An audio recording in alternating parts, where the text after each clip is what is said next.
မင်္ဂလာပါရှင်ဒီနေ့မှာတော့ဆရာမကမီးဖိုးအကြောင်းထဲမှာရှိတဲ့ပစ္စည်းတွေက3-4မျိုးလောက်ကိုလာပြီးတော့တင်ပြပေးမှာဖြစ်ပါတယ်ရှင်အရင်ဦးဆုံးမီးဖိုးအကြောင်းကိုထိုင်းလို Hong Kroa Hong Kroa Hong Kroa မီးဖိုးအကြောင်းထဲမှာတဲအိုးရှိမယ်တဲအိုးကိုထိုင်းလိုကရ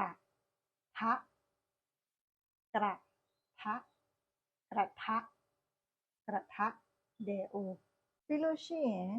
ရောင်းမရှိမယ်ရောင်းမကိုထိုင်းလို့တလီယူ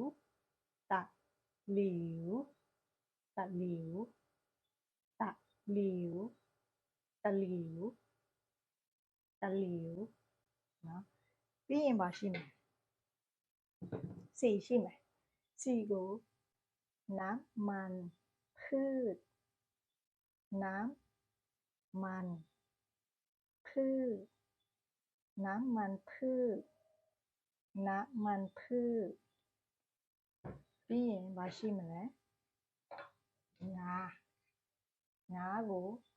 ထိုင်းလိုปลา